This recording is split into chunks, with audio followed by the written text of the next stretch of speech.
Hey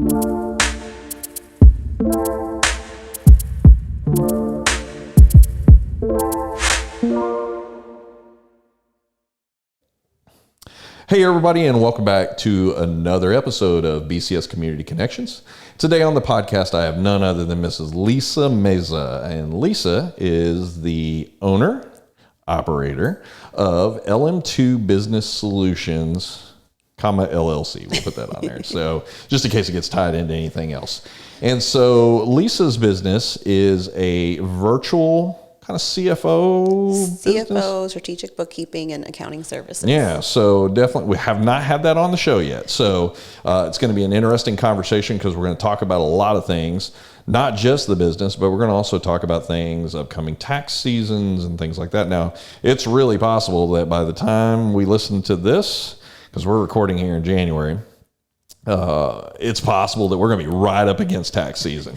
And so you may hear some things on here and go, oh crap, I'm going to need to get on this pretty quickly because Lissa just reminded me of this or that or whatever. So what we want to do today is we want to get to learn a little bit about you. We also want to learn about your business and how this is potentially something that as a small business, because that's really kind of your vein. That's really where you kind of find your business hitting on cylinders, is helping small businesses that are struggling with the idea of, do I have an office accountant person over here who manages all my bookkeeping and my numbers and my dollars and everything else?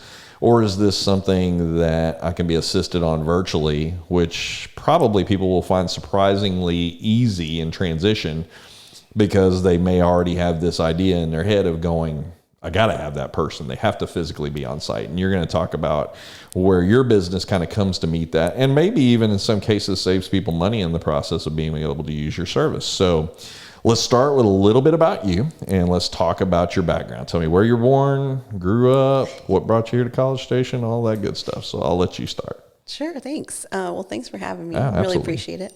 I'm from College Station. My parents moved us here when I was 3, so I'm from here. Yeah, you're officially in. Born in Houston, we lived in Tomball, and then we moved here. Okay. So did not officially graduate from A&M, but I am an Aggie. That's right. My older brother was the only official Aggie, but we're all Aggies. I kind of say if you stay here long enough, you know, it's almost like an honorary title that goes along with it. It really is. I'm a townie, so it's a given. Yes. But I went to Consol. Graduated 2004. Awesome. And I actually only lived like 3 houses away. So I'm very familiar with your business. I was going to say, this is an easy walk for you here.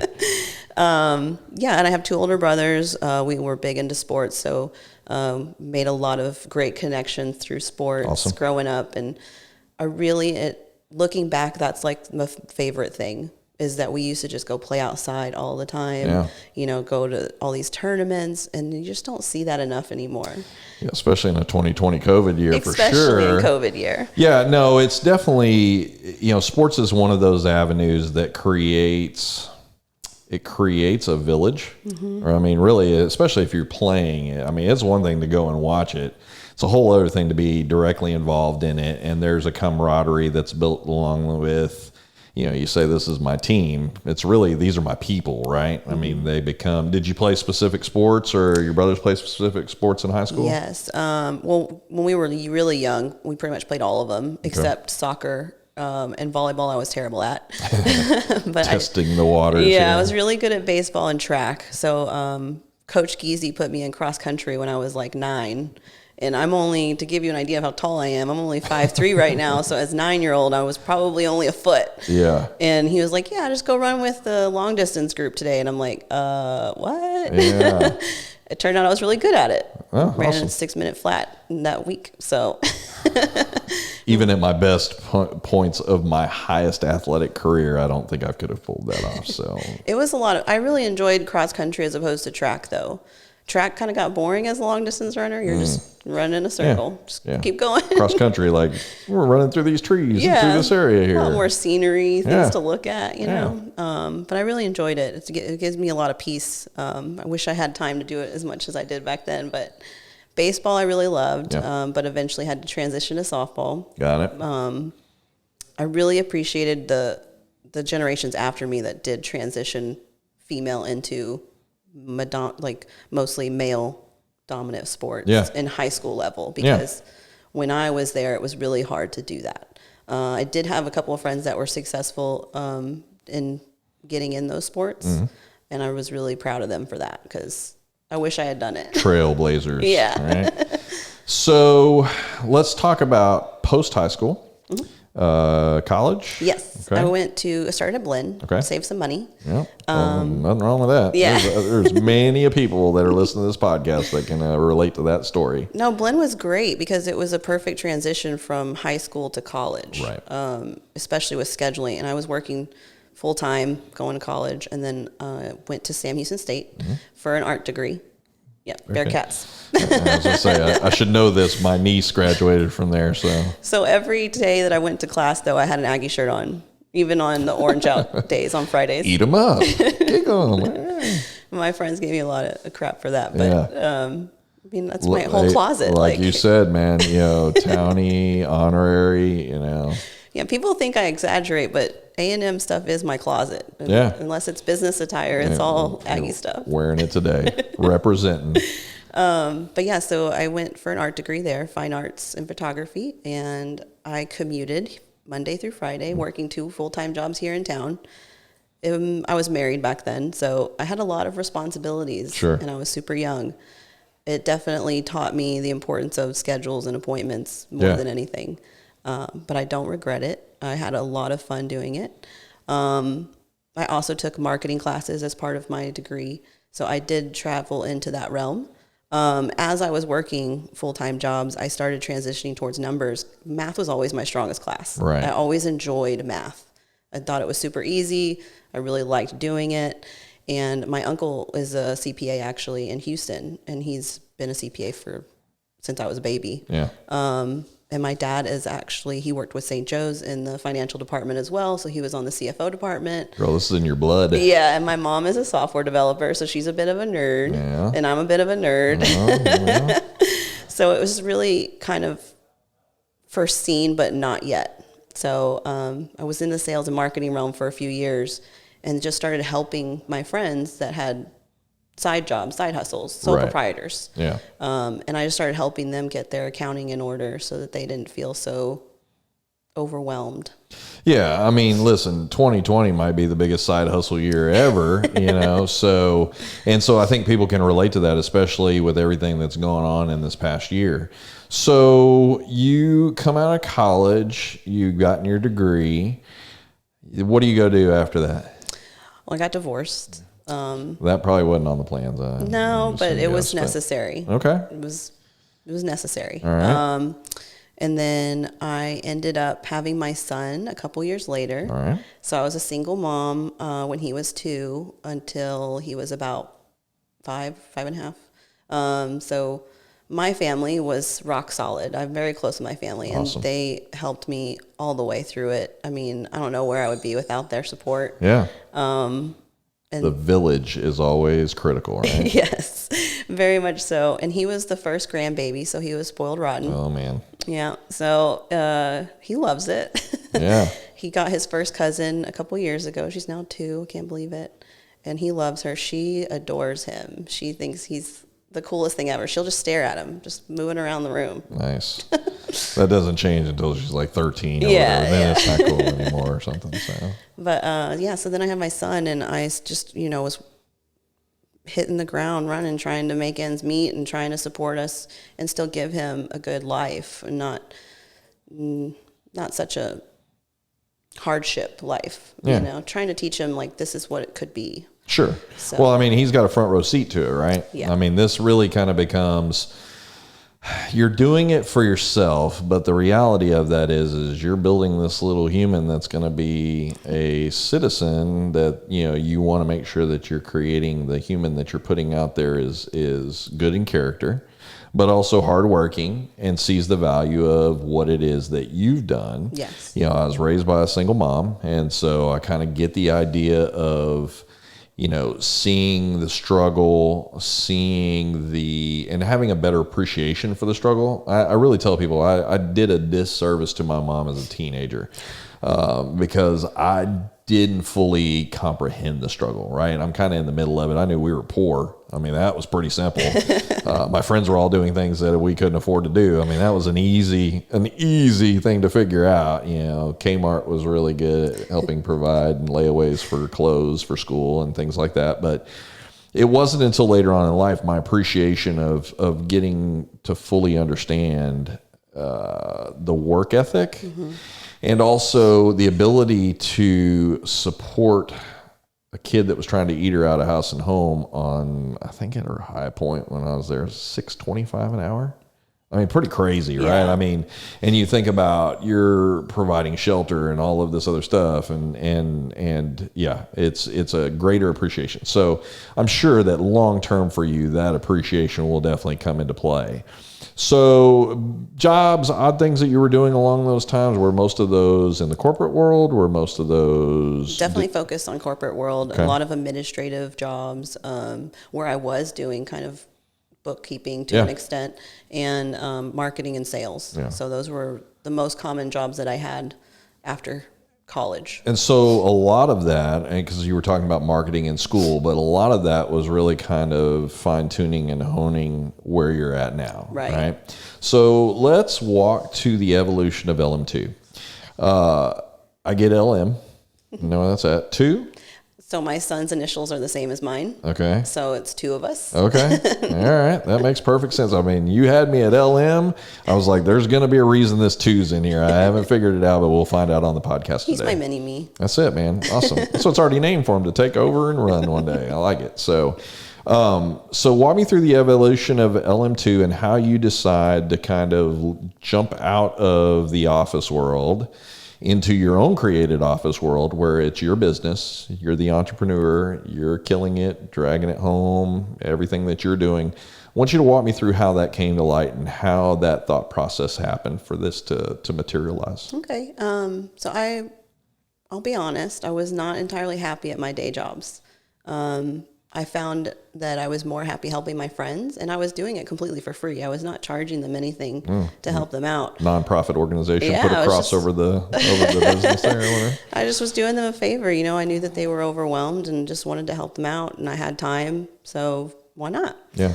So I wasn't entirely happy at my day jobs. Yeah. And my family was seeing that, and they kind of were pointing it out to me that maybe I needed to find something else, different career choice. Because a lot of sales is a lot of sales quota, a lot of pushing that. Hit numbers. Yeah. Yeah. And I'm not a very forceful person. You know, I'm there. I wanted to help people. I wanted to help people get their names out there, but not to where it was hurting them at the same time. Right. So I had a real struggle with that. And corporate worlds, man, they can tear you down. Yes. With competitive within your own team and, you know, your own companies. Well, listen, you know, so we were kind of talking before we came on air, and I was kind of telling you my background a little bit, and I spent most of my time in corporate world before I really got into small business, right? Corporate world, man, I'm going to be real cautious about this because I may step on some corporate world toes here. You could disappear tomorrow and it doesn't matter, right? I mean, you are a number. That's really the knock that gets placed there. You want to believe that what it is that you're doing matters and that it carries value and weight. But quite honestly, I mean, listen, I left 20 years, retired from Walmart and walked away. And I thought, man, you know, my name will be carried forever. And I've built this huge history and, you know, people know me and, you know, all that stuff. And quite honestly, man, they already had it posted probably before I walked out the door. Right. I mean, it was, we'll find another one and we'll create another one. You know, I say some things sometimes that are more true than I really probably even thought they were when I say them. But I'm like, for every great leader that was out there, they weren't.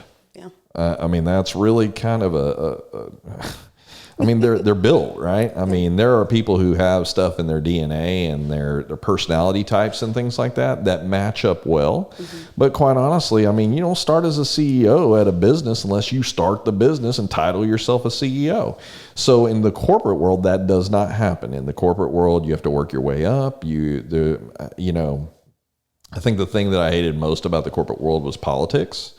And the politics weren't even necessarily internalized in my operation. I used to say I could control what happens in my four walls. I can't control what happens outside of there. And I could build the image that I wanted to portray to the customers who came in and did business with me. Right. But I couldn't change the overall, so for me at 20 years and seeing the overall changing in a avenue that I wasn't accustomed to, and I didn't, again, little old me thinking I'm big old me, that this is the wrong direction for us. I didn't honestly feel like I could stay there and support the message, right. And you could do more disservice to your folks being in a place that you hate. I didn't hate it. Let me back that up. I didn't hate it. I wasn't being fulfilled. And then I have to go through these orientations of bringing people in and say, it's a great place to work. And in my head, I'm going, oh my gosh, I believed this like 5 years ago. It's hard to get behind this message now, but I can sell it. And I did that to a lot of folks. And then my daughter came along. And the one thing, and listen, my wife and I have been married 25 years. My daughter is going to turn 10 this year. So you can do the math. We had a lot of trying, a lot of practicing. And she comes along, and my goal as the father figure is to raise a kid, kind of like we were talking about, they see all these things and you're trying to develop a little human that's going to be great in the community and give back. But I wanted to be able to say, go do what you love. Right? Mm-hmm. Yep. And so I loved it when I started.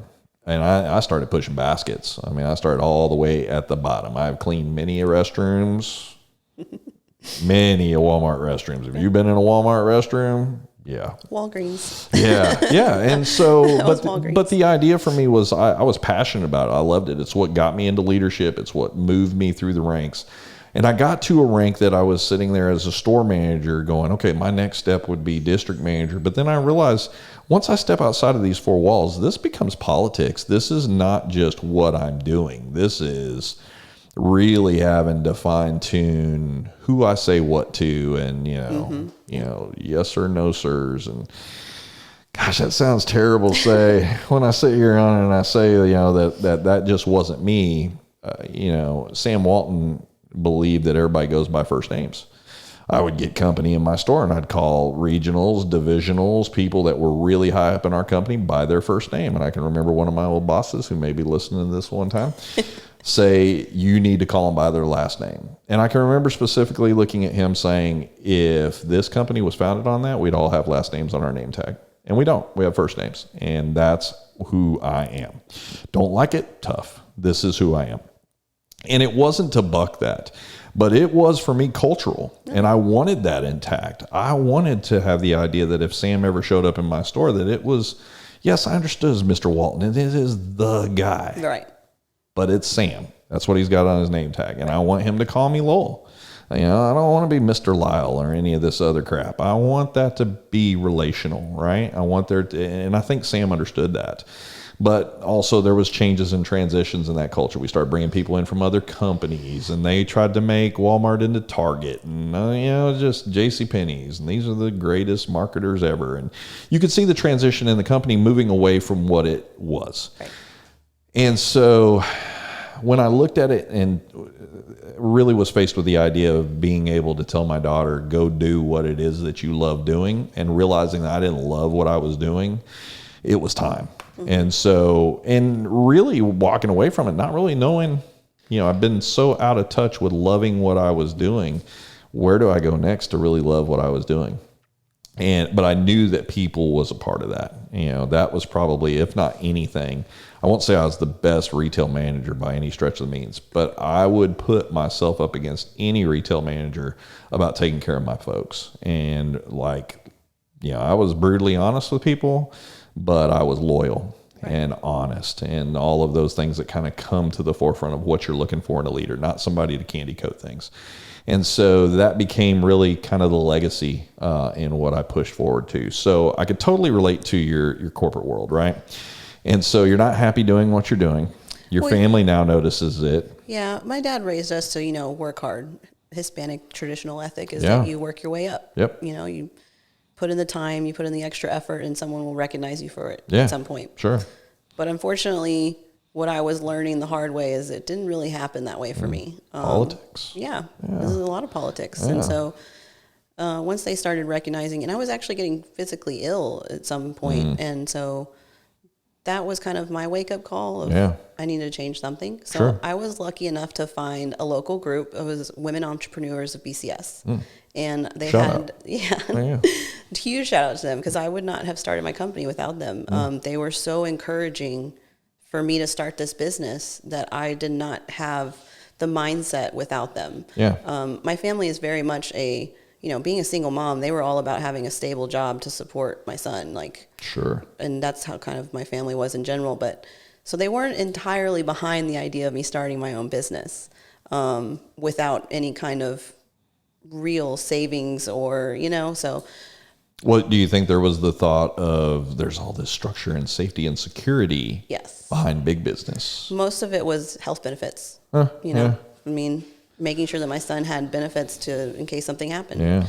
And I get that. I'm very intuitive of the different sides of business. So it was a little insulting that they didn't think that I thought of that first, but I do my research. I'm very big on that. And when I went to this group of women and they had this mastermind event that they have, and I presented my idea for my business, all of the women were so excited that someone wanted to do that, specifically for small businesses.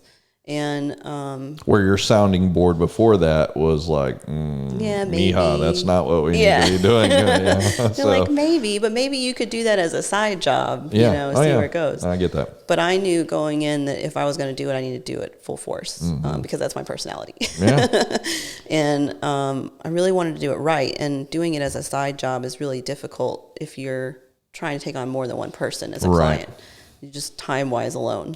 So they encouraged me. I, did some more research into what kind of clients I wanted to get and how I wanted to help them, the value that I would bring to them.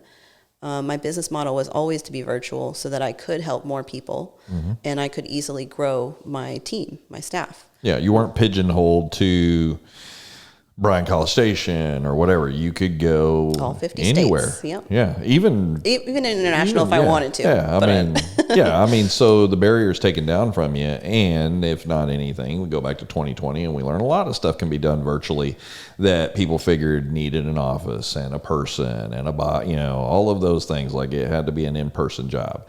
And that's really when we talk about accounting, that is kind of the myth behind that, right? Like somebody has to be present on site, keying into QuickBooks, all of those things, that all needs to be done in-house, right? And so you're stretching out, and you didn't reinvent the wheel. No. I mean, this exists in the market. I actually found a mentor who's been doing it for years virtually. Right. And I found two mentors, actually. It's really lucky. In that same group? No. I had reached out to other accounting groups. Got it. And as I said, my uncle's an accountant, but he's not a virtual firm. He is a in-house firm. But so I actually have two mentors, and one is more of the niche of cannabis CBD, and the other is small business. So that's kind of how I split that.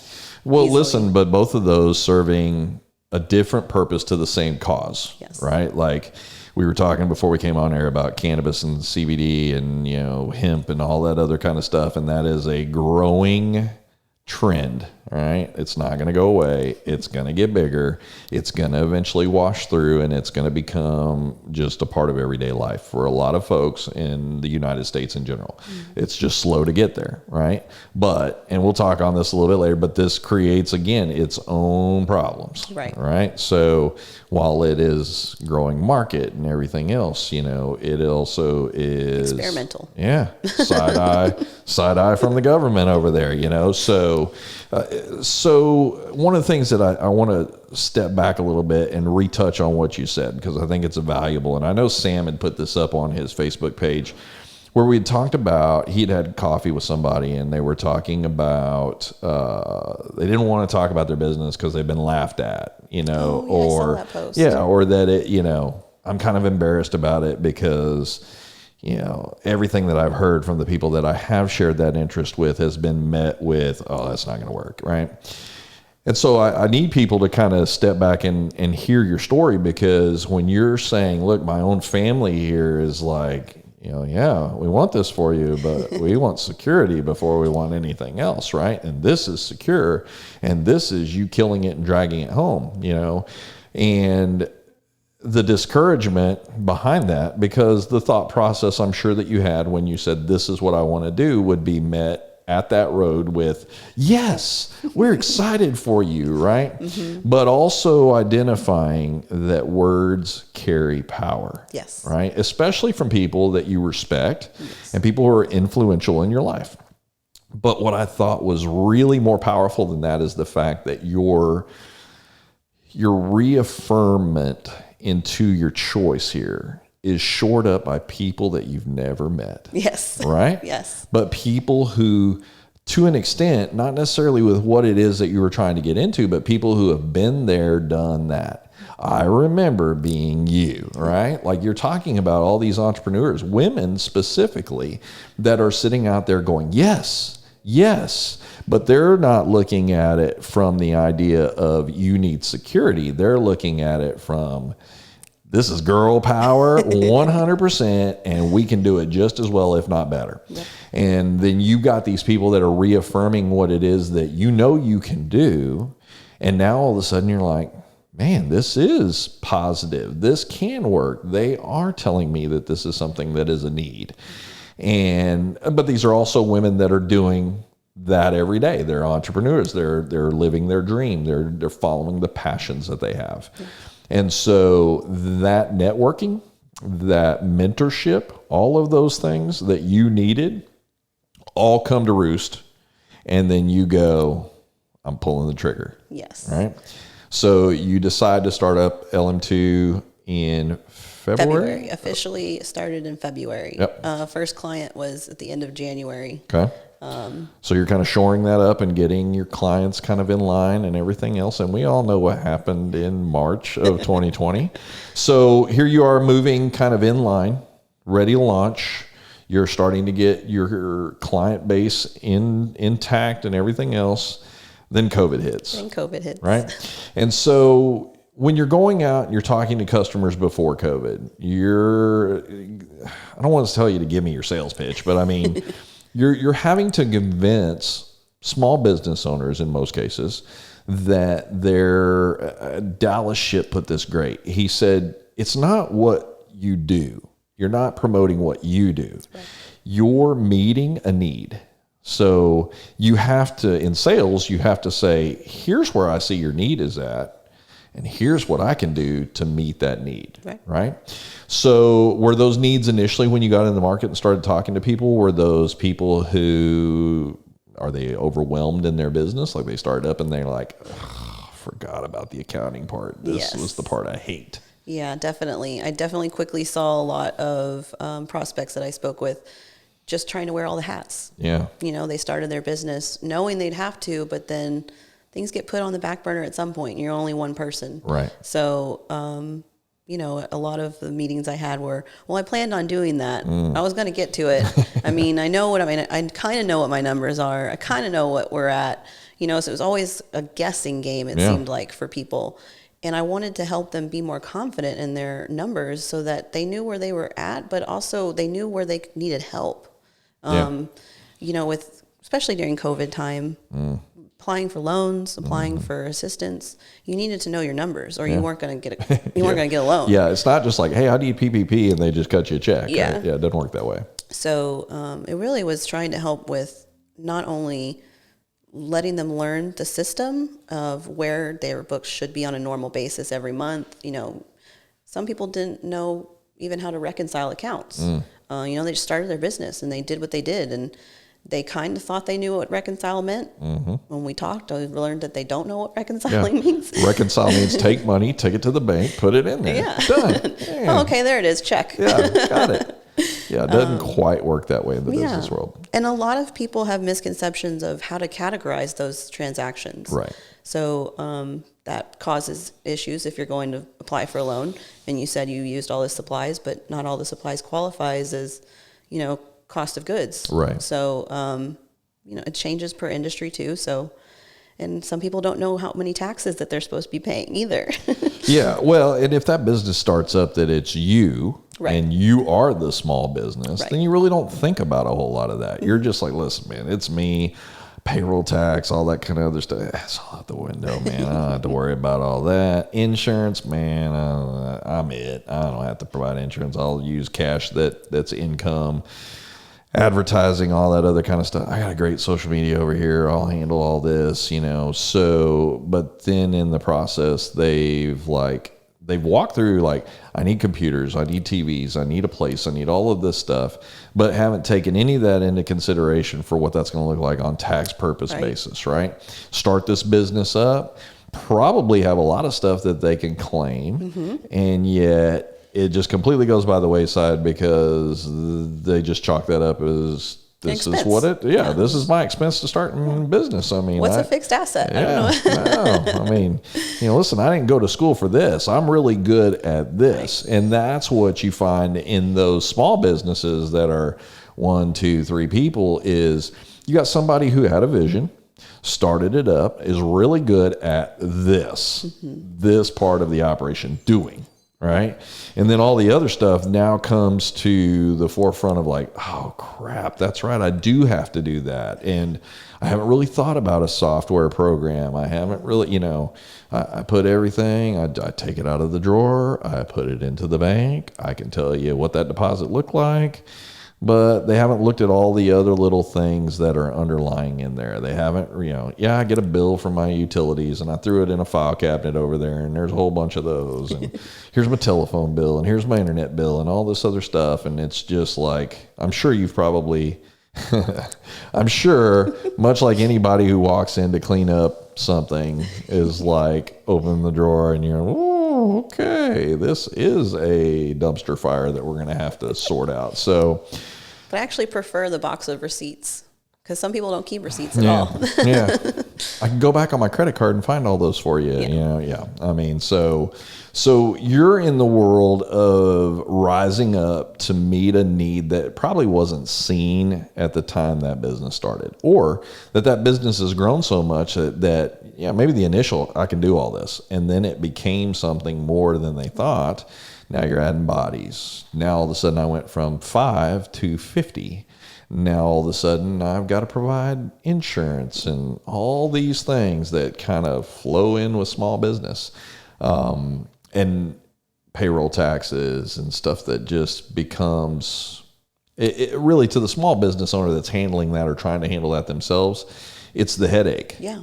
I just want to do this. I'm really good at this. And so they go and they try to find someone, and they bring in somebody, or they bring in a family member or something like, I'm going to hire you and you're going to do my books. And they don't have a clue as to anything. And let me see if I can find that video on QuickBooks and YouTube and let me figure out what's going on here. I mean, there's great resources. Oh, yeah. But you don't want those resources to be the training. Yeah. Right? I mean, you really need people. Look, you can run an outstanding, phenomenal business, right? And there is story after story of businesses that just exploded, did outstanding, and then got hit with a huge tax bill because they didn't keep everything short up. Because they were doers. Yeah. They just did, and we kept putting money in the bank and it was awesome. And I didn't keep track of that. And I have a checkbook, but, I don't know what I did with the one that I finished off on. I think I might have thrown that one in the trash. And, so here you come along and you've built this information system by creating a workflow that you've been doing for friends, that you've brought in from mentors. That I've mastered because of the mentors. Yeah. They definitely helped shape what it is now. Yeah. And telling me what I could get rid of, what I could keep, what I could expand on. And you've done a lot of this in previous jobs as well too, Yes. in office jobs. Yeah. So you've got this kind of inside look. I say it's always valuable to bring the person in who doesn't have the emotional attachment to your business, who can really cut to the point of what it is that you need. And so for you, that's great, because now not only are you rising up to meet a potential problem that either already is or is going to be, because this small business didn't have the forethought to think that far down the road, or to see that need arise because they thought I can manage this or we'll figure it out. Things happen. Yeah. And quite honestly, for them, success looks like how much money's in the bank, how much sales are coming in. It's not until you meet the tail end of that year or quarter, because you should be doing some things quarterly as well too. But as you reach these points, now all of a sudden you're looking at that going, oh, I have to come up with what? Like, yeah, it was a good year, but man, I mean, really? I got to pay this much in taxes? But had those books been kept in line, had there been a line of sight, had there been information that was already passed down or through about what does payroll tax look like? What does your percent be? Social Security taxes, payroll taxes that you're putting to the side to help out, insurance that maybe as the business you're footing whatever 2/3 and your employees are paying 1/3, and all of that stuff. And how can I use this on my tax somewhere down the road? How can I amateurize things out for 7 years as opposed to I went and bought something and now it's an asset, but I can amateurize that in order to be able to have that work for me instead of against me at a one lump sum deal. Maybe I need that amateurization for 7 years so that I can split this thing out and help me on my taxes for future purpose. Yes. So you have the ability to kind of look current, but also future as well too, and get in alignment for that. Yes. So I'm the small business owner. I realize this is something that I can't do on my own. And so now all of a sudden I'm like, listen, I got to have somebody doing this. So now I'm met with the decision of, do I need full-time on-site handling this, which again, I think probably prior to COVID, there's probably a lot more people that thought that person has to be on site. They have to be in an office. I have to give them a nice desk and a computer and a printer and all of these things to go along with that. And then COVID comes along and people realize how much stuff can actually be handled virtually, can be handled from home, can be handled from an office, can be consolidated to a centralized location, and really done effortlessly to that owner by just providing things that you would need. So now all of a sudden it's, okay, well, what is the person, because the first thing that's going to be looked at by a small business is going to be cost, right? Like they're going to sit there and go, what is this person going to cost me to bring in and to do this job every day and 40 hours a week and benefits and, insurance and all the stuff that goes along with it, and vacation and sick time and everything else, versus if I outsource this, because that's really kind of what we're talking about here, is I outsource this to someone that I don't have to put on my books as payroll and all this other stuff. You become a partner, right? And the partner that, just like anything else. I mean, here's my bill to you for doing this job for you for X time, for this amount, these things all incorporated in there. And so I come to you and walk me through the process where I come to your door and I go, Lissa, man, I'm really looking at doing this with someone else that I don't have to manage on site here. And so if I'm coming to you, walk me through the steps of what that's going to look like as a business owner. Sure. So the first initial call is, most of them have been calls because of COVID. Right. But the first call is really me learning about your business. So what entity type you are. Are you a single member LLC? Are you filing as an S Corp? The easiest thing to do is reference your last tax return, and then find out how many accounts you're currently using, bank accounts, credit cards, loans, kind of narrow that down for me to kind of give me an idea of what needs to be maintained. And then an estimate of transactions is helpful, but most people don't know. So I tend to ask how many sheets of paper are on your statement, because if you have 10 pages on your statement, that's quite a few transactions. Right. So that's going to be more time as opposed to the average of 3 to 5 pages. Right. Because, 2 of those pages are nonsense. It's all the legal fine print. So that kind of gives me an idea of what revenue and expenses is expected. Right. And then we kind of go into what your day-to-day business is, what products you're selling, what it looks like going forward if you had to pivot for COVID, so that I know if you're filing sales tax correctly. if you had any questions about sales tax, if you're supposed to excess tax and any of those taxes, because a lot of people think that there's only just, employment taxes and just sales tax, right? Yeah. Like that's it, right? Yeah. Well, not always. It depends on what industry you're doing and Right. what services you're providing. So I try to get an idea of that and figure out if we're missing something, if something needs to be addressed. And then we kind of go into what the expectation of these services from me are going to be. Are you just wanting me to categorize only, just basic data entry bookkeeping? Right. Or are you kind of wanting someone to guide you into understanding these numbers to your benefit so that you can actually utilize the numbers instead of just kind of referencing them once a month and be done with it? Right. So I also offer CFO services where it's a much more in-depth thing, which isn't common for small business owners to utilize because, one, it's more expensive of a service because it's more time consuming, and two, your revenue kind of needs to be higher for it to actually be utilized. Right. So if you're only getting $100,000 a year in revenue, probably not going to use the CFO services. Probably just going to keep with the strategic bookkeeping and some consulting. Right. Because we also help you pick softwares for your business, whether that be scheduling and routing for service industry or whether it be your accounting software that you want to use. Some people are still using Excel, and if you want to stay with Excel, we're not opposed to that, but we do caution you of accuracy and those, human errors that can happen. And Excel is not, it's not as plugged in. No, it's not automated at all. QuickBooks and that kind of stuff. Yeah. All your It's as good newer as- accounting software is, plug and play almost. Right. Yeah. And if you have someone doing your books that is familiar with that software, has been certified in using it, that is key. Right. Because a lot of people that I've spoken with have QuickBooks, but they don't know how to use it. Yeah. And there are training videos that you can use, obviously, but if you already don't have the time to keep up with the books, what are the chances you don't have time to watch the tutorials on how to do it?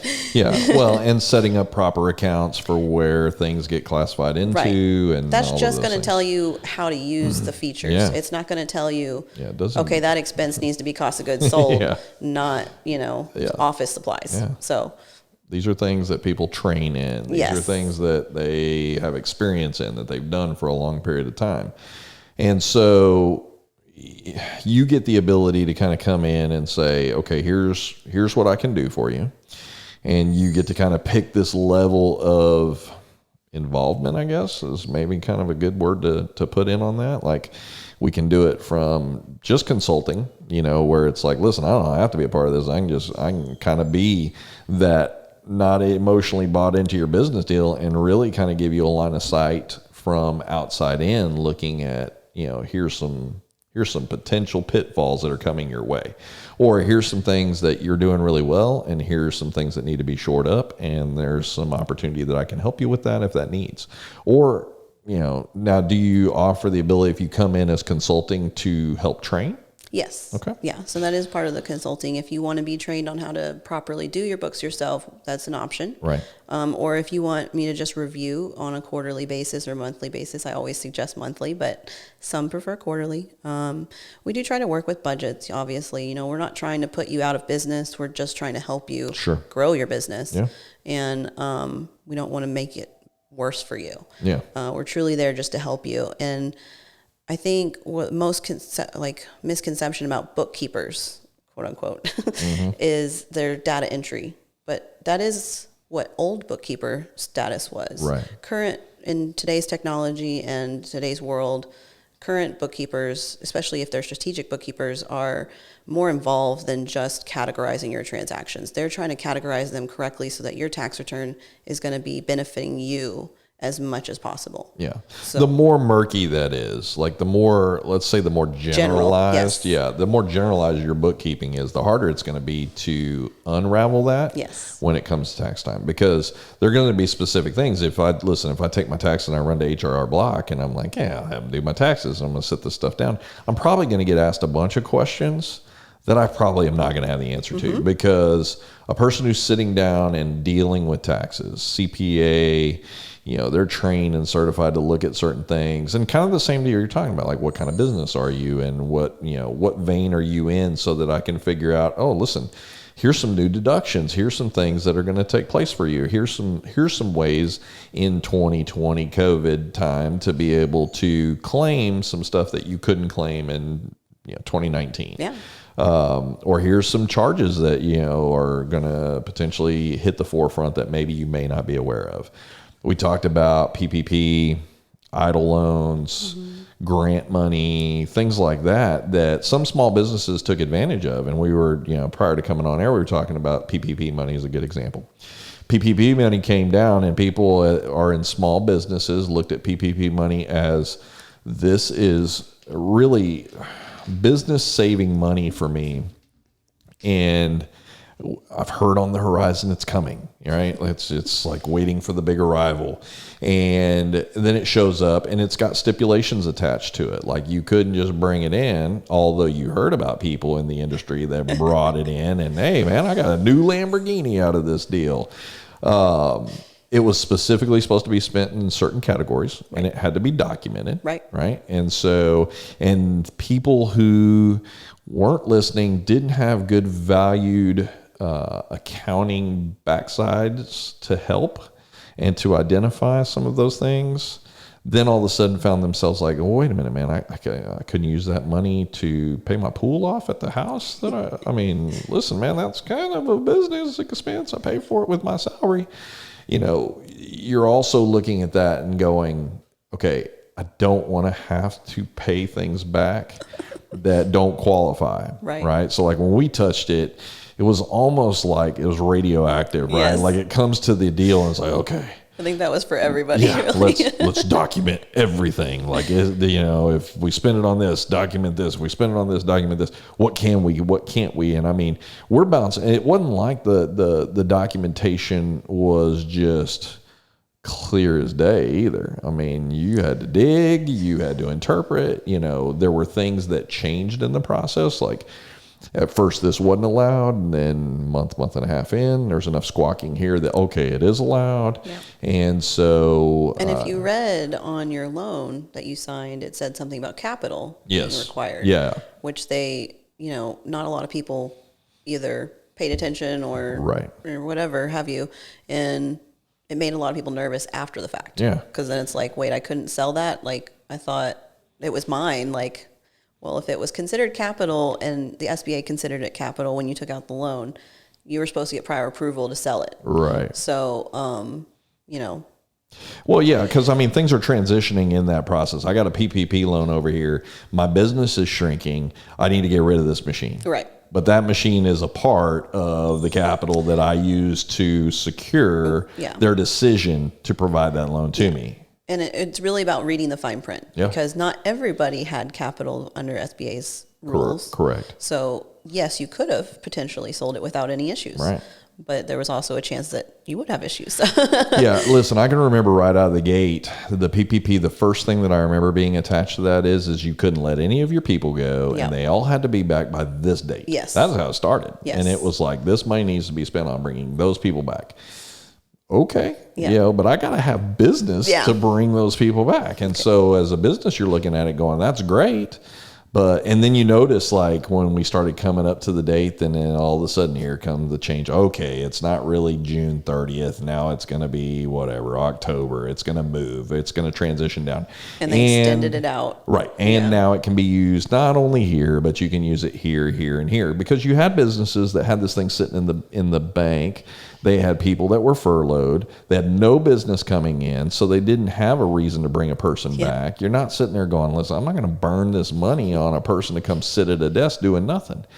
And so you hang on to the money and you wait and you wait and you wait for, I don't want to say communication, because it definitely was not communicated back. You had to go find this stuff. Yeah. And it wasn't real transparent either in this process, because again, it was let out with, this may be forgiven. Yeah. Not it's going to be forgiven, although that's all you heard. We're working on getting it. It's going to be forgiven, and there's a possibility. Yeah, by October, you're not going to owe anything on it and all that kind of stuff. But again, we're not going to tell you how that's going to be forgiven. We're not going to tell you the paperwork you got to fill out. Just know that we're looking at doing that. And businesses were taking the risk on it. They're just like, listen, if I don't take this money, I'm screwed. And our business will probably tank if I don't have this money. So I'm willing to kind of risk this on the deal. But then also businesses are sitting out there going, if this doesn't get forgiven, I can't pay this loan if this turns into a loan. And again, we're talking about the critical nature of now we're in this process where these loans are starting to be forgiven. Yes. You've got specific paperwork and bank stuff that's got to get turned in order for it to get forgiven. And round 2 is now on the horizon, yes. right? And so you got businesses that want round 2 that haven't finished off round 1. And they're sitting over there going, man, the last thing that I want to do is take on a second one of these and then have both of them if I don't get rid of them. And this now becomes, again, it's one more thing as a business owner where I'm trying to recover and do sales over here. It's one more thing that I've now got to manage to make sure that it gets forgiven, that I've done everything that the bank has asked me to do to make this thing go away. And then round 2 comes in and we're on to 2021 and trying to continue to stay afloat. Yep. And there's specific things, again, that are associated to round 2 that you've got to qualify for in order to be able to get that. It's not just like, again, I think they learned in round 1, don't just give the money out because somebody's going to go buy a Lamborghini with it or whatever. They're going to... or it goes to $1 million companies that don't need it. Yeah. Now all of a sudden they're looking at this like, okay, you're going to have a certain impact on your business. You're going to have to be able to show that impact. That impact is going to have to be detrimental impact. That's how it initially was worded out with nice little quotes around detrimental. And you're going, what does detrimental mean? Detrimental might mean 5%, but their definition may be 25 to 30%, depending on what it is, So, and then it's what quarter, and Well, you do get to pick the quarter. So that was a plus. Yes, you get to pick the quarter of comparison from 2020 to 2019. Yes. So that was the advantage for businesses. Quarter 2 was awesome for us. It wasn't awesome for us, but it was not awesome enough that we would qualify for it. And a lot of businesses were in that same boat because really Q2 was where a lot of that happened. Well, especially in this town where the companies are already seasonal to begin with on top of COVID. Yep. They're pretty sure you're going to have a quarter in there that you could. Yeah, I mean, you had businesses go to 0. Yeah. So I mean, if I'm picking a quarter, Q2 is probably in most of the businesses' books as probably one of their worst quarters. Yeah. Q1, maybe March a little bit in on that or whatever, depending on where your Q1 and Q2 start. But Q2 really for most of the businesses in town, I think, were the big part. Now, if you're a bar. Oh yeah.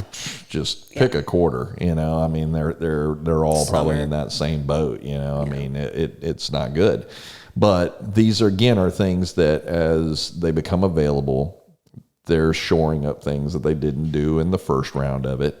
So it's going to look different. And you need somebody, again, that is well-versed on that can guide you through it. And if that person doesn't exist in your business, again, you're that resource, right? Like, that can be a part of the consultation piece. Like, you don't necessarily have to, at least not over there going, you don't necessarily have to hire me in order for me to tell you what you got to do with your PPP, but I can consult with you, look at your books and tell you like, okay, this is probably the quarter you want to go with. Here's some of the documentation you're going to have to provide and you can get ready for that. I mean, these are the expenses that are eligible for use. Yeah. PPP round 2 isn't gone into bank accounts yet, but it's on the horizon very quickly and it's going to come to the forefront pretty quickly. And there are businesses that are like, I got to have this to continue to survive. And there are businesses that are kind of sitting out there going, well, I can wait a little bit because I'm still working, Now, if you do still have the first round PPP funds, you just have to use them before getting your second round of funds. Yeah. So that's the stipulation there. But that opened up wide. I mean, it wasn't like, okay, you can only spend it on payroll. I'm giving everybody a $70,000 raise. I mean, it's not how that works. I mean, you've got enough places that you could probably eat most of that money up now where they've opened that up enough to spend it in spots like, your lease or your rent or whatever it is for your building. Software. Yeah, there you go. If you're setting it up, there you go. So now's a good time to go back and address a lot of those things as you're looking at round 2 coming down the chute. Idle loans. So idle loans were out there and they literally for businesses we viewed it as it was a lifesaver. Saving grace. Yeah. I mean, it's coming down to you realize it's a loan, you're taking it on, but you're getting it at such a low interest rate. You're never going to find it again. Yep. You will never see a sub 4% interest rate on a loan for 30 years come down. I can't get that on my house in most cases, So And this allowed businesses to take that on to shore up other debts, because it could be spent across the board on a lot more things than your PPP money could. Shore all of this stuff up, consolidate loans down, free up extra cash, and those payments then start down the road on there where you don't have to worry about coming out of pocket right out of the gate. Right. So idle loans were one of those deals for a lot of businesses. But again, tax implications on idle loans, because it is a loan. Yes. And you got to know how you're going to claim that out when taxes come around. Grant money. Grant money, again, the same deal. The city offered up grant money through the city of College Station. It's not free money. It's free money, but it's not free money. I mean, so in other words, there are, again, tax implications for taking the grant. Right. You don't just get the, old Eagle, what is it, the Eagle song where they say you go take the money and run. You don't get to just do that. It's not flying off the tree. Yeah, no. There's again, anything that you're pulling in has to be documented, and it has to be documented for those tax purposes. But again, we're in uncharted waters. Yeah. Listen, I could be in the business for 20 years and I've never had to figure out PPP money, idle loan money, and grant money to work into my business as a part of how do I claim that on taxes. You're going to have a lot of tax professionals that are going to be able to identify what you need and how you need to claim those. Yeah. But you're front side on that before it hits that tax professional to go, listen, here's hopefully how you documented this. If you're calling me right now, it'd been nice for you to have me on well before this point, but hopefully you've documented these things and kept receipts, pay stubs, things along those lines. You've documented that where you're paying out your payroll so that it can be identified that it came from this money. I mean, we were so paranoid about it. It was like, this needs to go in a whole other account. Like, just, a lot of people did that. Yeah. I was glad that people did that. Yeah, it makes it much easier because then those transactions are specific to PPP as opposed to like just throw it in an account and we'll figure it out when it all washes out. And it makes that a lot harder to, again, sort through because you've got to have things that match up to what it is that's coming out of there. Mm-hmm. So again, something that you can put people in touch with and in line with as a consultant or as a part of doing business with that small business if you're managing it virtually for them. So, and there's probably a ticking clock that's in your head that may not be in that business owner's head. Right. I think that's really the other piece of that is going, hey, listen, we're up against this deadline. We by this time have to have this done. And that's really where your value comes in of experience is like, okay, these businesses have to have X done by this date. These businesses have to have X done by this date. All these businesses need to have this filed by this time frame. And so you can bring that to the forefront immediately. Right. I mean, all you really got to know if you're doing and partnering with that business, all you really got to know is where it's coming in, where can I research it, and where can I tell you, yes, it's happened, no, it hasn't happened.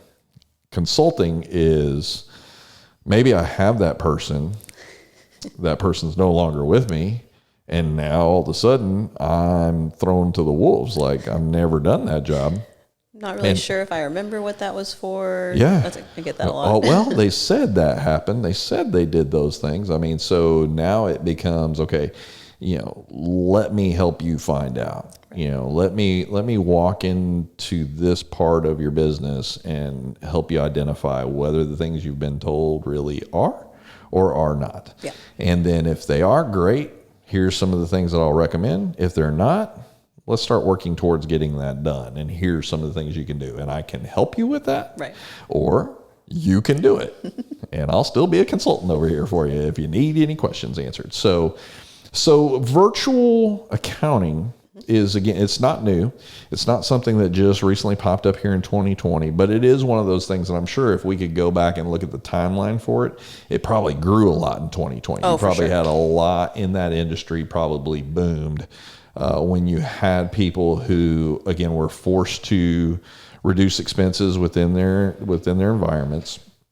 And unfortunately, those people in some cases are some of their highest paid people. Or they've closed the business down. We were kind of talking about closing businesses down, and you talked about having a business that you were representing, and then they closed the business down. And they were just kind of like, "Look, Lisa, we're closed down, man. We're not going to need you anymore." But you also can, again, not emotionally invested, can sit there and say, "Listen, closing the business down does not relieve you from tax obligations, right? You still have to pay for the time that your business was open here. Yes. And these are the things that I want to make you aware of. And here's some of the stuff that you're still going to have to file. It could be, listen, it could have been August that they closed their business down. But you still got to claim all that stuff when we come back around to it. It's not, you don't get to sit there and claim, let's not close my business, man. Have mercy on me. I mean, it doesn't work that way. You still have to file. Yes. Even with your not profit, like if you have no profit, Yeah. you still had some sort of revenue at some point. Yep. And you still had expenses. Yep. Even if you had no revenue and you only had expenses, file your taxes. Yes. Yes. Well, and even in some cases, there are businesses that maybe shuttered their doors that still are carrying debts that they're going to be paying for, that if they file their taxes properly and use a professional to work them through that potentially money can come back. Yes, that is correct. And a lot of people are so afraid of filing because they're at a loss that they're afraid of owing more that they don't want to do it. You know, like the fear has been put into them that, well, I'm sure I'm going to owe, you know. They'll let me know. Yeah. Listen, they ain't going to let you know they owe you money. They're going to let you know that you owe them money. Exactly. I mean, that's how this works, man. They're not a charitable cause to you.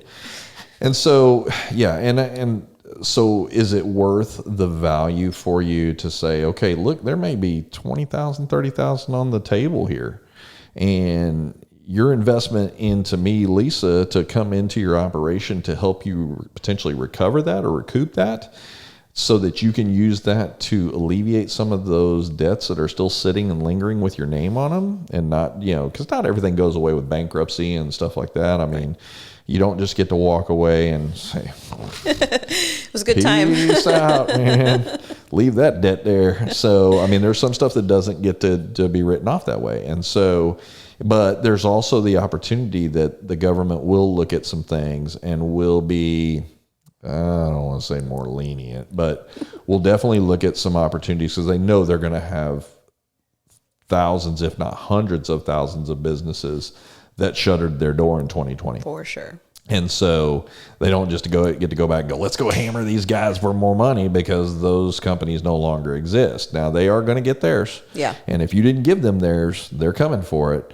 It doesn't release you of the obligations to that just because you close the doors as well either. But realistically, I mean, shutting down a business has tax implications both ways. Yes. To your benefit, or maybe not to your benefit, depending on how you handled it while it was open. And depending on your entity. Yes. And so you really want to consult with an expert like Lissa so that she can identify that for you. She can go back in. I mean, if I come to you and you got to look through those books as a consultant, right? How much time do you need?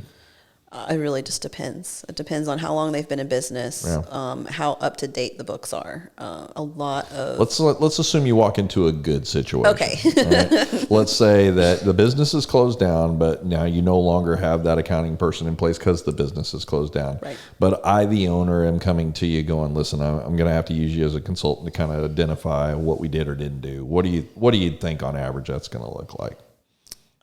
For just a quick look around, just to kind of see that everything is categorized correctly and that you now exiting the business is ready to have that done. Maybe 5 hours at most. Yeah. I mean, it's not long for a consulting part, but that's taking quick glances. That's not digging into what that expense is, like if that cost of good is accurate, if that supplies was accurate, if that income is accurate. So it's not digging in like what probably should happen if you're closing your books. Yeah, it's surface level look at basically like it's real generalized. It's a true consultant. Yeah. It's not an in-depth service. Right. So now let's back this up and say you were handling the business. Okay. Now, if you were handling it on the front side and then they closed out, now all of a sudden it's super easy for you to help them recoup or to ensure that they've done their parts prior to closing down. You really don't want to find all these things out after the fact. Yeah, no. I mean, it's better to go as you go, and to put yourself in alignment for that. Now, granted, it's not, I closed down in August and where's my check in September? I mean, it doesn't work that way either. You got to wait around for it. Yeah. But again, this is the benefit of partnering up there. I'm not looking at it as, man, I got to get rid of this person because I got to shutter everything and it's this person first and this person's going next and this person's going third. It's, listen, I'm over here. Holler at me when you're ready. and we'll do the rest on the backside here. Right. So benefits to using you. I mean, this is kind of the key part. So, and not the sales pitch. That's not necessarily what I'm asking you to do here. What I want you to identify to businesses is in person versus virtual. What are the benefits there? And how can a business owner look at that to identify, is this of value to me to consider in my operation? Sure. With in-house versus virtual, the biggest thing is going to be the cost, because if you're hiring in-house, you're paying them full-time hourly, you're paying them benefits, you're paying them sick leave, you're paying unemployment tax. Like, you have a lot more to pay on top of their daily hourly wage, right?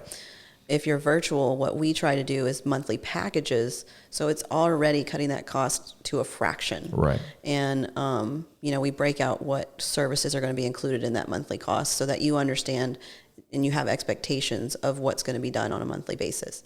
So, for example, if you're only wanting us to do strategic bookkeeping and no payroll services, where, maybe you do an automated system, say, for a payroll service. Right. And we're just doing strategic bookkeeping, that's going to cost you a little less too. Mm-hmm. And so, and then you have an automated payroll system in place.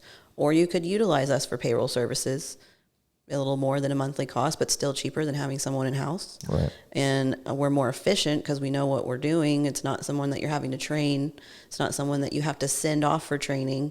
We're very familiar with the realm, whether it be the software that you're using or just the tax side of things. Yeah. So, and it could be a consolidation potentially in your business of two people. yes. I mean, I could have accounting and payroll, HR, kind of in those same veins.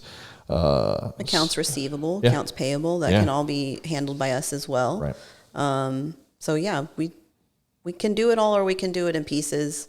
Obviously, we suggest doing most of it by one person so that it's continuity. Right. But easier to get the information that you need too. Yes, exactly. Yep. But it's really, we try to fit into your budget more than anything. Right. Because we understand what this year has done to everyone, including us. We're a small business too. Yeah. So we get it. We're not here to break you. We're not here to make you, pay out the wazoo or anything for a small business where you're only having 4 bank accounts to reconcile a month. Right. That's easy for us, but it might not be so easy for you. Like I said, some people aren't even familiar with what reconciling really means. So it's really investing in the fact that we have the knowledge and experience on what we're doing to make it better for you in the end, in the annual end, not the end of your company, so that you can see the benefits. Like, you can see that increase in revenue or profit, whichever it comes out to be, whether it be in your tax return or whether it just be straightforward. So. And your resource line. So the other part that I want to kind of throw out here is you're doing accounting work, right? Yes. We were kind of talking about that before we went on air. Is like, listen, the CPA license and everything else, I've got somebody else on the backside that, I pass through and handle that information to. But that's a resource for you as well too. At any given point. Like, let me find out for you and I can get back to you based on what the CPA tells me. I can tell you exactly what you need to do or don't need to do in this situation. So again, a pay through resource to be able to have full functioning line of sight all the way down to what the taxes are going to look like. Yes. The goal isn't you're going to go through and do the taxes for them. You're going to provide all the documentation to them or to that CPA if it's a pass-through or whatever, to go, here's everything that you're going to need, Mr. or Mrs. CPA, to do these taxes appropriately. And we're stamped and signed off on it that this is all accurate because we've handled everything. Right. Right. So in the state of Texas, I cannot legally call myself an accountant because I do not have a CPA license. Oh, I totally screwed that up, didn't I? I said accounting. No, I said accounting. We won't say accountant, but we'll say accounting. What really I do is I attend the same exact seminars that accountants do. Right. I get the same CPE credits that they do, so that I know how to properly do the bookkeeping on a day-to-day basis to benefit my clients. Right. And to also benefit them for not having to pay their CPA to do it. Right. Because if you get just a data entry bookkeeper to do it, or you have someone in-house that's just doing data entry and just categorizing with no tax implications attached to it, then you're risking having to charge your CPA charging you more for having to do that back work. for having to figure out and dig into it and see what they need to do. Yeah. So it's really about saving you money all around. Yeah. So let's talk about risky businesses that you're involved in. We talked about the CBD and kind of the cannabis / hemp oil, / all of that stuff. And I was telling you when we sat down here that I read on your website, it's not a matter of if you've been audited, it's a matter of when, right? It's going to come to your door because it's not necessarily, again, just because that's such a new business, but it is definitely the regulation on that side of the business is not as dramatic. And it's not standardized. Right. So each state has their own on top of what has been the systematic regulation that's been accepted. So if you're listening to this and you're in that field, that is probably something you're going to want to consider, because it is highly probable that it may not be, again, may not be 2020 that they want to audit. It could be 2021, and now we're not just auditing 2021 and 2020. Yeah. We're going to go back 5 years. We're going to go, what's the furthest back thing? It's 7? 7. Yeah. So, I mean, you're stuck here in this deal of, and granted, that business may not have been around for 7 years. It's not near as mainstream, I would think, 7 years ago as it is today. And so risky business to be in. Definitely want to make sure that those books are going to be in order, because somebody's probably coming to check them out. Yeah. Or asking you to send in documentation so they can check them out. Other risky businesses to be in. Construction sometimes, just because of the implications of contractor versus employee. So be aware of that. And cost accounting is super important for them as much as it is for a CBD or a farmer in general. Yeah. And then cannabis is its own monster, to be honest, because they do get audited on a monthly basis in some states by the state to make sure that they're staying in compliance with everything they're supposed to do. And they have a lot of licenses they have to get. So do CBD hemp growers. And we really want to help that industry specifically because we believe in the cause. Me, as someone who hates taking prescriptions, I absolutely always have hated doing that. I was a very sickly child. I was hospitalized when I was really young. So I've always hated those.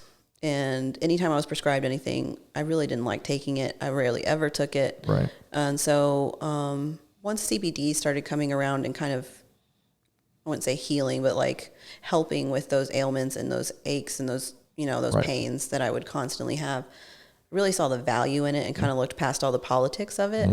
So that's kind of what brought me into that realm. And my mentor has actually been doing cannabis industry for 5-6 years now, and he does speaks on it ongoing for accounting firms and everything. So. Well, and it's become more mainstream. I mean, it is more socially acceptable today than it was. Oh, for sure. Heck, even last year. I mean, it seems like it's snowballing through the process here, right? And a lot of that is because of the methods that you can partake. Right. It's not so much of the 70s. Yeah. We're not trying to get you lit over here. It's definitely therapeutic in the standard realm of how it's sold. Firearms.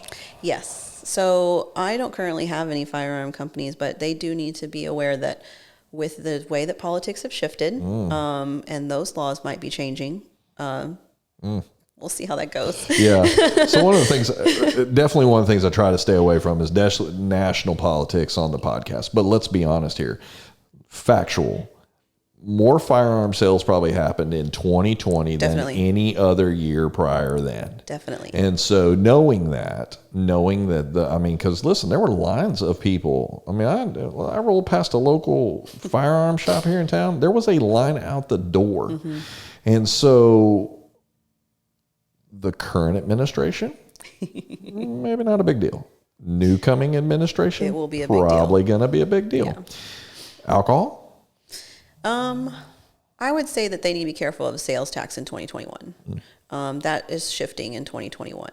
So some people aren't even aware that sales tax actually changes annually and per state. So if you're in e-commerce, it's super important to stay on top of your regulations on your end for selling to out of state, because sometimes the quantity matters as opposed to the sales amount and whether you're supposed to be registering in that state for sales tax or not. So definitely pay attention to that, because a lot of people went to e-commerce in 2020 for the simple fact that they had to. Yeah. So that gave other states the opportunity to tax them that they weren't before. Right. So definitely do your research on that. Almost a new business model, to be real honest with you. I mean, to-go alcohol. I mean, all of those kind of things. I mean, there's a lot of shifting stuff that happened in 2020 that didn't exist in 2019 as a reference point. So, to-go alcohol, bars that, are you a restaurant? Are you a bar? I mean, all that kind of stuff. And then the idea that there's going to be, just like we were talking about the PPP money and buying a Lamborghini, there's going to be businesses that are going to, unfortunately, taint the well by taking advantage of things because of who they are as the business, whether, it's like, listen, I lost all my profits. And really, but I lost all of them, so I can claim it and say that this is what happened. I had the worst ever. I mean, I actually was negative in my second quarter, so I mean, these are all things that are going to get flagged down the road. Yeah, I definitely think restaurants and bars really need to be careful with their categorizing, especially. Because they're going to be looked at, unfortunately. And I feel so horrible for that, because they probably struggled the most out of any industry. Well, I've noticed some restaurants, you go to them now, if they were a bar and they've turned into a restaurant, or that's kind of where they hung their hat for the 51% or whatever, right? You get a receipt and it says, here's your food, here's your alcohol, right? Here's your tax for food, here's your tax for alcohol. So that's done on purpose, and it is from the standpoint that on the backside there, they're trying to keep this stuff separated, because it's not... a lot of these businesses didn't go into 2020 going, let's go be a restaurant. So again, but not all of them did that way. Right. So some of them just did their square and just made it a transaction like normal. So it doesn't break it out like that. Right. And that's super important. Yeah. I had somebody come on the podcast that I did not know. You may know this. I mean, I'm not that smart a guy, but I didn't know that to-go alcohol didn't count towards their alcohol sales. Yes. So again, I don't have a current client in alcohol. I know. But I do have, I did have a bakery, and when things were happening, they wanted to help support a local business, and they wanted to donuts and a beer. They wanted to sell wine. They wanted to sell wine with their desserts that they served. And I said, okay, what is that business doing with their sales during COVID? What are they categorizing that as? How are they? I asked her if she looked into how that was going to go, because I appreciate the fact of you wanting to help another business, but you have to look at the logistics of how you're going to split that on your accounting end. Right. Especially if it's running through your register operations. Exactly. Right? Yeah. And it wasn't before. Yeah. So. Yeah, you don't just go, hey, don't ask me, man. Ask them over there. I mean, this is your accounting. This is your register. This was your till that took this money. Exactly. Yeah. So it's super important to do your research, especially before filing your taxes, because doing it after you've already given it to your CPA is, hindsight's 20/20. Yeah. So. Well, and unfortunately, that's probably the worst part of. That's why we were kind of laughing and saying that when this goes up, we're going to be up against tax season already. I mean, it's going to be a high probability it'll be 30 days out by the time you're listening to this, and now all of a sudden you got to really make a decision with what's going to happen here. And so, and you don't want to wait until the last hour, to figure out how you're going to do and manage all of these things. That's really kind of forefront of where you can come into the picture and be, listen, let me handle this for you. Let's do this all year long so that we don't have to worry about what's going to happen at the end of the year. Yeah, and right now, businesses that are either reopening, firing up, like coming back from where they were shuttered, or even new businesses that are starting in, these are all potential clients for you that can have your experience and resources of helping businesses to be able to keep everything in order, whether that's let me show you as the consultant, let me do as the partner, let me do everything as the partner, the pass through to the CPA, let's pick where you want to be at with us. And this again for you becomes the idea of, I work with me, don't work with me. I mean, all I can tell you is the information that I retain and that because your information is constant, right? Yes. I mean, it's not ever changing. Right. What you learned yesterday is probably changed today. I mean, it's this constant evolution. So you have to be tied into resources as well too that shoot that information to you so that you can go, okay, delete, insert, I mean, so it's this constant evolution of things changing from PPP money to actual tax, implications that are happening and that are shifting on a dime, and that will shift again with the administration change. They're going to change again for 2021. Yeah. And so those are all going to be things that, again, you're going to stay current on, where you can be that resource to someone without a full commitment to go, oh gosh, man, if I bring Lissa in here, I'm going to have to pay Lissa X. You can just sit there, listen, man, call me. Let's sit down and discuss this and let me help you through whatever I can do. And like you said earlier, I'm not in here to jack you around and take your money. I'm in a business, and definitely what I have is of value, and can be of extreme value to you, to where what you're paying me may look like pennies based on what I'm going to help and save you with. Right. So, and that's where that all kind of comes to the head here. So when we talk about who those businesses are and what they look like, and who your customer is, it's really people who found themselves up against the wall on those things, whether it's I was doing all of it and I couldn't do all of it anymore. Maybe it's I've closed it down and I don't have that person anymore. Maybe it's I've refired up and that person's not coming back to me. And so now I've got to make a decision, go back, commit to full-time employee, like you said, with all of the things that are attached to that, or go virtual and have somebody who can come in, document everything that I've got, get me on the right software, get me on the right categorizations of things, and roll through seamlessly. And it's one of those things that I don't have to manage, right? Let Lissa manage it and let her be the one that passes those things through, and constantly is informed on it. Yes. I mean, you're being paid to be informed on it, right? Yeah. I mean, that's really kind of what this comes up to is it's not just, okay, well, I had information in 2019 and I'll apply that to 2020. I mean, you're constantly learning. Anyone who handles accounting should always be staying up to date. Right. And there's so many things that change. Yeah. Not just annually, as we saw in 2020. Daily. So, I attend a lot of webinars a week.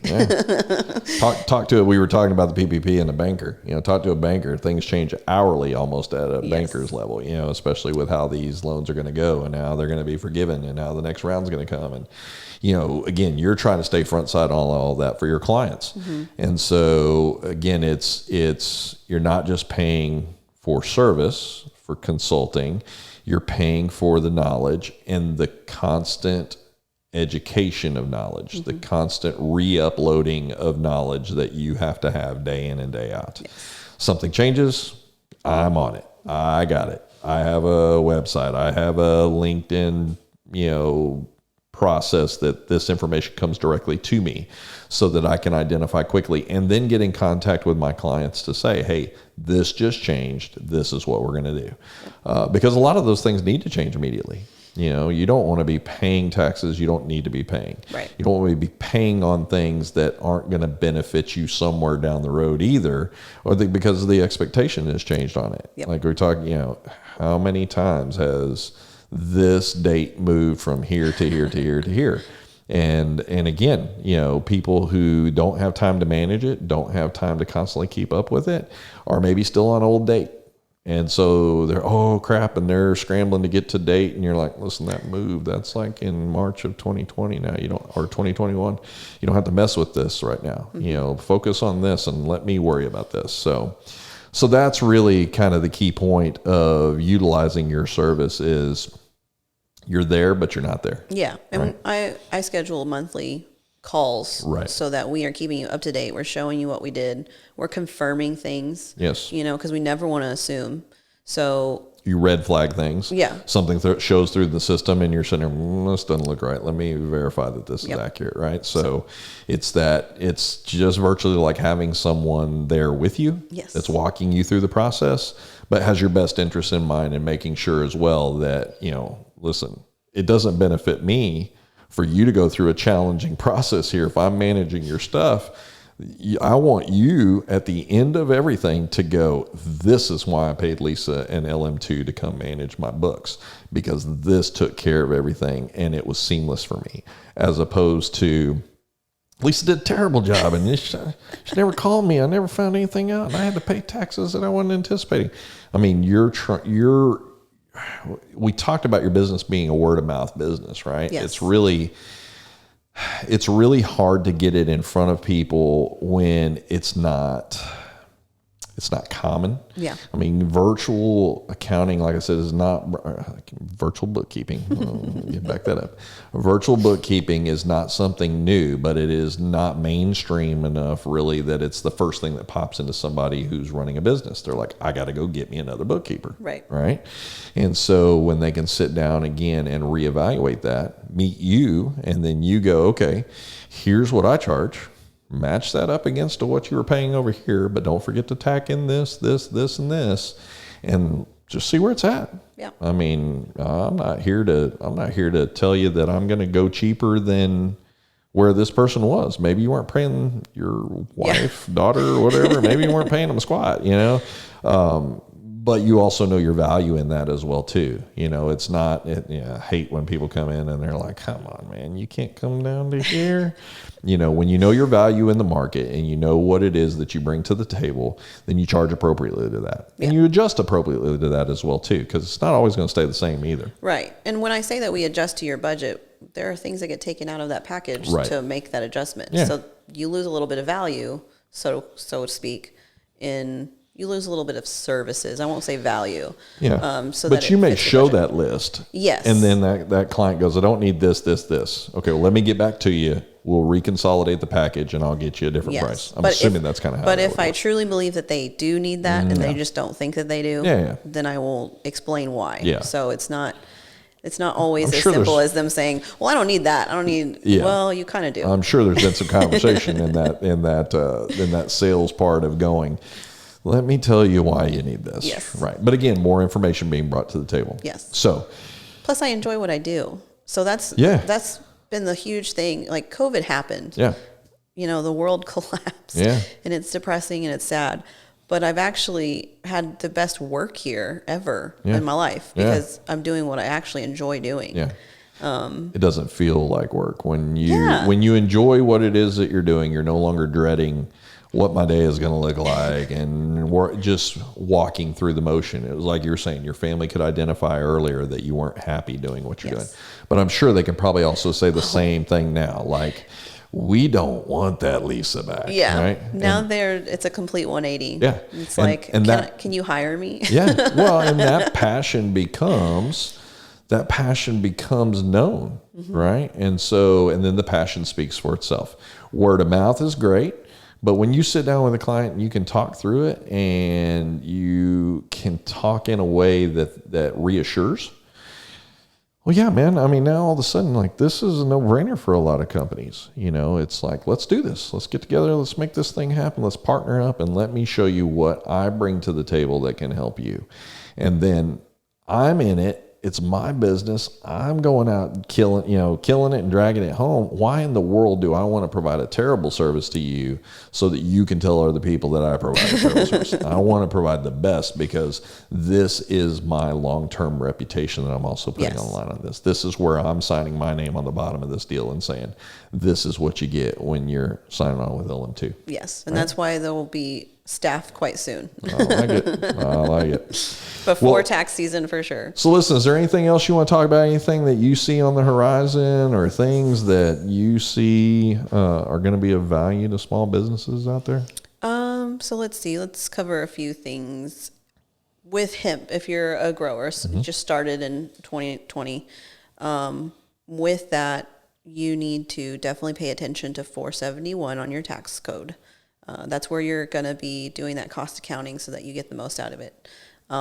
This is me going 471. Yeah, 471. There you go. Yeah, so definitely look into your industries individually to see what tax codes can really get you the most out of it. Because you might not need cost accounting in your industry, but you still need to pay attention to which expenses are deductible and which aren't, and kind of figure that out. So in 2021, for example, meals and entertainment last year in 2020, you got 50% back on meals that were work related, right, not entertainment. 2021, now it's 100% deductible for meals that are work related. So that was a huge thing. Sure. And it included, I believe, this was like 3 days ago, so it could have changed. And this will be like, if you had a drink 33 days later. Before, if you had a drink with your meal, then that drink wasn't deductible, but the meal was. But I think in 2021, the meal is now including the drink, whether it's alcoholic or not. Just to go alcohol. Yeah. So, but again, that could change due to the politics around it. So,